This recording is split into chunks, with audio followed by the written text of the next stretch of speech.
Alrighty, welcome back everyone. We just talked about the players and the coaches under the most pressure going into this weekend, and now we have some big time questions as we head into this weekend because there's a number of teams that head into big matchups, a number of teams that head into kind of what looks like a buzzsaw, and that's what we'll start with here. Has Florida State hurt themselves a little bit too much this year? And when they started the year 0-1, everyone knew it was going to be a little bit different of a year for Florida State. They knew it was going to be probably a little bit disappointing for Florida State going forward, especially when they lost that Week 1 game to Boston College. People understood that this was going to be a tough year. But the reality was there was still an ability to salvage it. There was still an ability to possibly get to 6 wins, possibly even get to 5 wins and feel at least okay when you move forward. Now they're staring down 3-9, and they're really staring down 3-9. It's not even like a thing that you have to, find a couple of losses here and there. I could very easily get them to 3-9. I could possibly get them to 2-10. So they're gonna have to be very careful the rest of the way. And frankly, when you talk about Mike Norvell in general, the way he's gone about building his rosters has not been through high school, and it's something that he's going to have to do going forward. He's losing a lot of guys, and we'll get to that here in a second, but they're going to have to be very, very careful going forward. And frankly, on the transfer side of things, why would you transfer to a place that's reeling this hard when you have Miami to go to, when you have a number of places to go to? Frankly, when you have Florida to go to with a new head coach, maybe that's enough to get these guys to buy into what Florida's selling and not what Florida State's selling. And if that's not to, tear down Mike Norvell, I think he's a fantastic coach. I just think there's a world here where Florida State looks up in May and they have a less talented roster than they have right now, and they do not have nearly talented enough roster to play with these guys. So it's one of those things that Florida State was hurting them early on in the season. Florida State was hurting themselves for 2024, and then right now they're probably hurting themselves for 2025. There's a world where they hurt themselves for 26, for 27, for 28 if they keep rolling like this, because Malik Clark, that guy right there, a 4-star wide receiver, very talented player, he is decommitted. Myron Charles has decommitted and committed to Texas. Javion Hilson looks like he might decommit and commit to Texas. You have to make sure you keep these guys in-house. This is the only way that Florida State's going to be able to move forward and bounce back from this the way that they want to, is if they get some really talented young players in there and get these fans excited about the young talent they have. If they continue to go down this path of we're just going to bring in a ton of portal guys and hope that it all fits into place, it's going to be a nightmare couple of years for Florida State, and they're going to be spiraling when they just came off a undefeated season where they maybe should have gone to the playoffs. So an incredible turnaround in the wrong way for this team, but it's one of those things that maybe it's not just 2025 they bounce back. Maybe it's closer to 2027 when they finally bounce back from this just nightmare of a season for Florida State. The other question I have is, what is the biggest game in each conference? Actually, let me get to this real quick. So yes, I tend to believe that, Anthony. I do think they're going to lean into high school recruiting much more. The thing is, when you put together a 3-9 season, you can focus on it as much as you want. There's not many kids that are going to sign up to play for your team. So whatever they go forward with, however they go on to recruit these kids, they have to make sure they get some high school kids in there, because if they don't, it's going to be a nightmare for the next couple of years. So I do think they'll lean into high school recruiting. I think they're already leaning into high school recruiting a little bit more aggressively, but maybe they just don't have another choice at the end of the season with the way that this class is currently constructed right now for Florida State. But getting on to what the most important game of the week is for each big-time conference, the SEC is easy. It is A&M Missouri. It's one of those games that both these teams have CFP hopes. Now, they're a little bit on the outside looking in, at least as of right now, but a big-time win here, and then you keep going on the rest of the season, it becomes really interesting for these teams. I think A&M badly needs this win, obviously, if they want to stay in the CFP hopes. Missouri might badly need it as well, frankly. They have a little bit more of a manageable schedule coming up, but it's one of those games that Missouri hasn't played great football as of yet. Maybe they just get punched in the teeth and can't get back up from it on Saturday. So definitely one that we'll break down tomorrow, give you a better idea of where I stand on it, but it's going to be an interesting one. I can promise you that. Then we got Rutgers at Nebraska. I think this is the biggest game. I know we have Iowa, Ohio State. I know we have Michigan playing Washington. So some big time games around this conference, but this is the one for me. This is the one that I think if Nebraska wins it, they have every chance to make a little bit of a run in the Big 12. If Rutgers wins it, they might just be a 10-win team this year, which sounds insane. At least to start the year, it sounded insane, but it's become reality in a hurry. So it's huge for both these teams. I think if they win this game, I think both these teams are looking at a possible CFP berth as a real possibility, and they probably should be, because it's one of those games that you get past this one, you feel a lot of confidence going forward. And then I got Texas Tech, Arizona over there in the Big 12. You talk about the Big 12. it's been turned on its head. There's no two ways about that. And Arizona getting that big-time win over Utah probably gave this game a little bit more meaning, but Texas Tech is undefeated in that conference. They're one of the only three 2-0 teams in that conference. Arizona, coming off a huge win over Utah, did have a loss, no two ways about that, and they're definitely a team that is a little bit flawed, but at the end of the day, when you have those offenses on the field and when you have those teams that are miraculously fighting for a spot to win that Big 12 title, it's going to be a really interesting one. I can promise you that. And then you got SMU Louisville. I think this is a layup as well. This is one of those games that you look at the ACC, not the game that I was going to be circling this weekend. Obviously, Florida State and Clemson was the one that I was thinking was going to be the biggest one going into the season. SMU is playing really good football right about now, and Louisville's coming off that tough loss to Notre Dame, but still a very dangerous team in what the ACC can be this year, so cannot wait for this one. I think it's going to be a little bit of a battle back and forth, and whoever comes out on top is probably that third team in the ACC going forward. And then I got a big question about Ole Miss's offensive line. We talked about it earlier, but Dylan Stewart and Kyle Kennard are going to cause problems for you. They are an absolute nightmare to deal with, and Micah Pettis and Diego Pounds are going to have to do just their best, frankly. And I think they're going to have to play the best football they've played in quite some time, frankly, because Diego Pounds did not play well last week against Kentucky. He's going to have a bigger challenge this upcoming week. I love J.J. Weaver. I think he's an incredible player and one of those guys that I think is wildly underrated in the grand scheme of college football.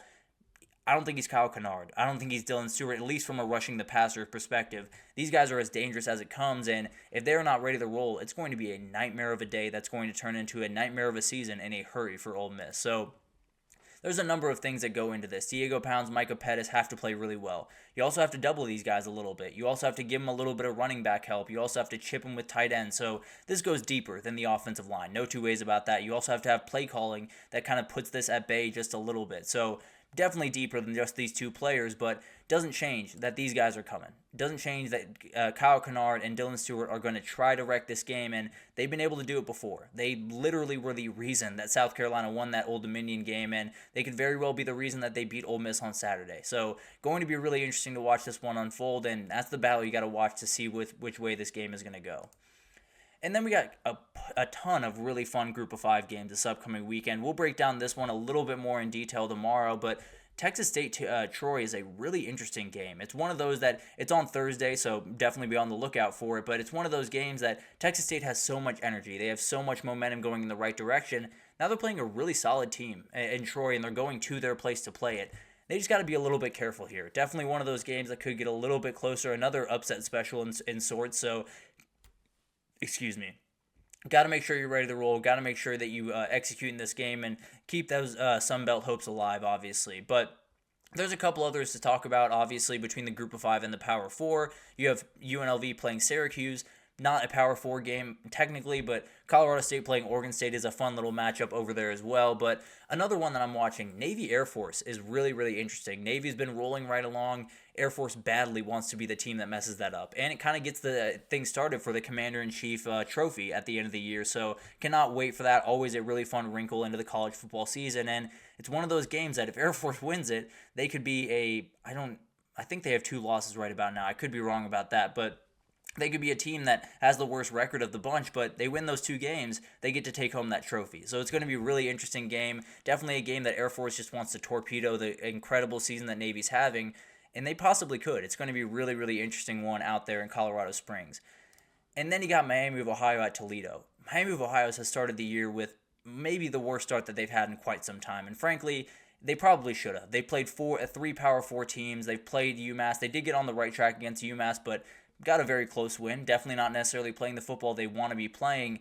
This is a game where all that can change. This is a game where you can put all the games before behind you and you can move forward. And frankly, I think this is the game to watch. I think this is going to be so much fun to watch. Obviously, Daquan Finn will not be on the field for Toledo, but it'll be really, really fun to watch this one nonetheless. Toledo trying to get a little bit back on track after losing a game that they probably shouldn't have to Western Kentucky after that Mississippi State game. If they can win this one, they're very much back on track to be competing in that MAC. And frankly, I think both these teams, whoever wins it, is probably looking at them as one of the favorites in that conference, along with Northern Illinois, along with a lot of the other guys, that it's going to be a really fun conference up there in the MAC, as it always is. But the other thing I have is ACC teams are heading out west for the first time this season, a lot of them. And I'll start with Miami heading out to Cal. This one could get really, really interesting. Miami, we talked about it earlier. Miami has to be very vigilant in this game because that game last week can do one of two things. And I think that's something that JD Piquel talked about on his show. They can galvanize around this around this win. Technically, they can galvanize around that win and say we got away with one, and we have to make sure that we are locked in for this game, and that does not happen again. And they could play elite football the rest of the way. Or they could be pounding themselves on the back saying, man, we did so good to escape that one. Way to go, guys. Awesome job. And we're playing Cal this upcoming weekend. We get to take a little bit of time off. And then Cal will get you. You have to make sure you're ready to roll. In fact, Cal was able to beat an Auburn team that no one picked them against, including myself. So you got to make sure you're ready to roll in this game. And Miami heading all the way out west to play it makes it a little bit more sketchy for them. Virginia Tech also faces Stanford this upcoming weekend, and frankly, it's a little bit less about what's Virginia Tech is. Would Virginia Tech take a little bit of a step back? It's more about Stanford's a really dangerous team. With Ashton Daniels at quarterback, it's a little bit of a roller coaster ride. I won't lie to you about that. It's a little bit kind of that Aiden Childs way of football right now where he's going to throw a couple of touchdowns. He's also going to throw the ball to the other team a couple of times. So you're going to have to make sure you're ready for this one. But Virginia Tech has a lot going their way. I think they played much better football than they had to start the season last weekend, and I think they have the ability to continue to do that the rest of the way. This is a team that's going to cause you problems, and this is a team that's going to get Ashton Daniels on the outside and make you really defend him really well, and it's not easy to do that. So they're going to have to be ready to roll in this one.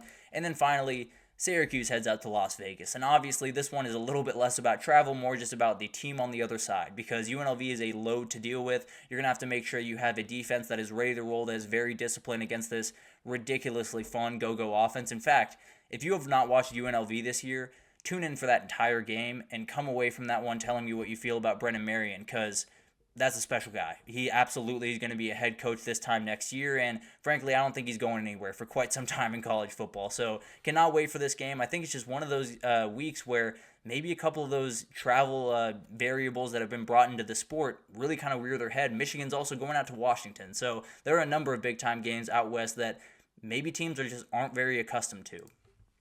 Also, what is the most fun game of the weekend? There's always something I like to do around this time of the week because maybe you're not, fully locked into one team, or maybe you don't have allegiances one way or the other. You're just trying to see fun football, and we got plenty of fun football this upcoming weekend. I think you look at that UNLV Syracuse game. That's going to be a ton of fun on Friday night. Cannot wait to see how that one goes down. But then you got SMU Louisville. Cannot wait for this one. Both offenses are very explosive, very dangerous. I really like both quarterbacks. They attack things a little bit differently. Kevin Jennings a little bit more of a runner. Obviously, Tyler Shuck, that pocket passer that Louisville likes. But at the end of the day, this is going to be a game that defines the ACC in so many ways. Two really fun offenses up and down the field, a couple of big-time wide receivers on the outside.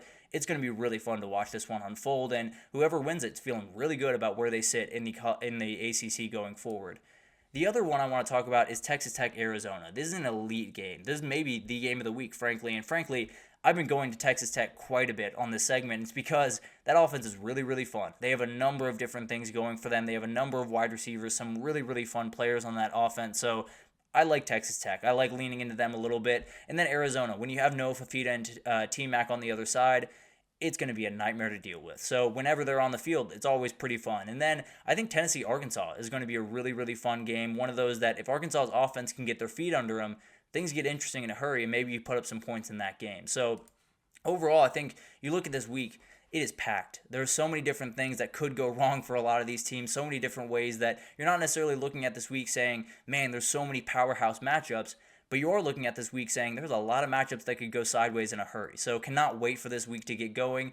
We'll be back tomorrow to break down, I think, 7 other games. So we got plenty to come for the next couple of days around here. But that'll do it for this edition of the GSMC College Football Podcast, brought to you by the GSMC Sports Network. Your support means a lot to us, so please remember to subscribe to the show, leave a positive review. It does make a huge difference for us. Also, follow us on Facebook, Twitter, TikTok, Instagram, all the social pages for all the content and updates you could possibly need. We have really awesome people doing great work around every sport that's not college football. We have awesome people around football, around basketball, around baseball. We have it all, no doubt about that. So anything in the world of sports that you need, come on over to GSMC and we have you totally covered. But thank you once again for listening, and I will see you guys tomorrow.